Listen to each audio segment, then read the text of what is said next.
It is always a great pleasure for me to have the opportunity to talk to colleagues, to friends, many times, who are interested in the problems we are examining in this seminar today. Let me allow, first of all, to take the opportunity of our meeting to pay homage to Professor Jonathan Fitchin, author of a unique monography entitled The Private International Law of Authentic Instruments, published in 2020, and who died prematurely earlier this year, 2021. He was the director of the School of Law's Center for Private International Law of the University of Aberdeen, and his book constitutes a really brilliant and deep research on the subject, accompanied by the clarity and completeness of the result. I dare say that this is a text not to be missed for those interested in the topic, in our topic. Coming to my intervention, I must anticipate that unlike the brilliant previous speakers, I am about to make a presentation that will probably be completely useless for you. This conviction stems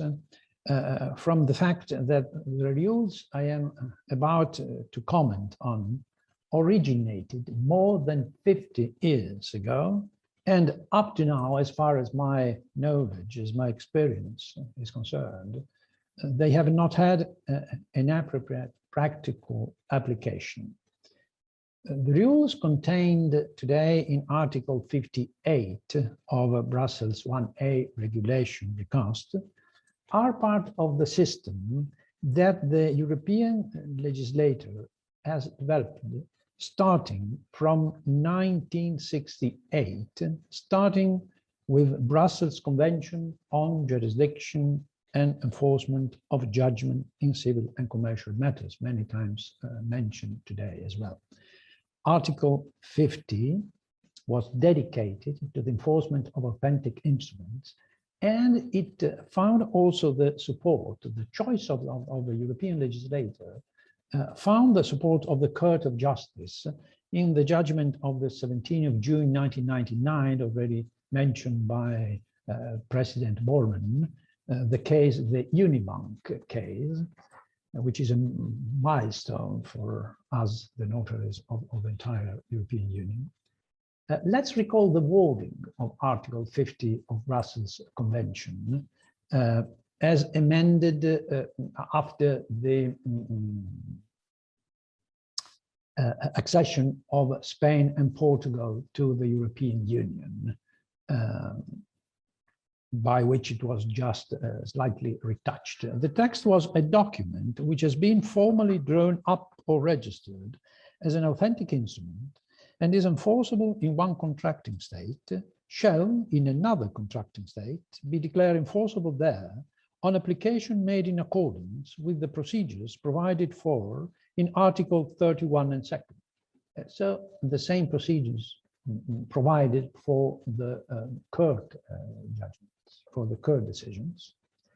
And it must be noted, it has already been noted today, that following this amendment, this last amendment of the text of Article 50 of Brussels Convention, the wording of Brussels Convention coincides exactly with that of Article 50 of the Lugano Convention of 16 September 1988, also on jurisdiction and enforcement in civil and commercial matters, in force for the states belonging to the European Free Trade Association, that is Iceland, Liechtenstein, Norway, and Switzerland.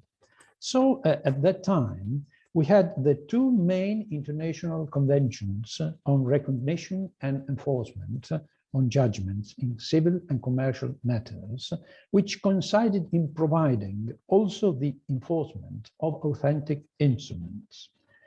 But, and this is my personal opinion, In spite of this, I must admit that very, very few practical application is known. These same rules, I mean, this same possibility of enforcement of authentic instruments has been then applied in Brussels I in the first version, that is Regulation 44/2001, was the Article 57 of that. Now, as said in Brussels 1A is Article 58, and in Chapter 6, under the title Authentic Instruments and Court Settlements, now the new text stipulates an authentic instrument which is enforceable in the member state of origin shall be enforceable in the other member state without any declaration of enforceability being required. Enforcement of the authentic instrument may be refused only if such enforcement is manifestly contrary to public policy, ordre public, in French in the text, in the member state addressed. The provisions, the second paragraph, or the second part of this first paragraph of Article 58 says also, stipulates also that the provisions of Section 2, subsection 2 of Section 3, Section 4 of Chapter 3 shall apply as appropriate to authentic instruments, all in one. That means that the same rules given for the enforcement of the court decision are applicable also to the enforcement of authentic instruments, which is important enough, I dare say. Second paragraph of the same Article 58 we are examining today says that the authentic instrument produced must satisfy the conditions necessary to establish its authenticity in the member state of origin. And so we can find an analogous article also in Brussels 2A regulation, which is the regulation concerning jurisdiction and recognition and enforcement in matrimonial matters and parental responsibility, Article 47 of that regulation. We can find it also in the regulation on European enforcement order, which is the regulation 805/2004, Article 25. And I underline that this, starting from this regulation, I mean, starting from regulation on the European enforcement order, also the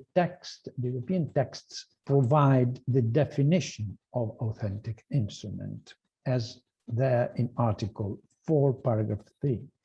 Then again, we find the same rules in regulation on maintenance obligation, which is the number 4 of 2009.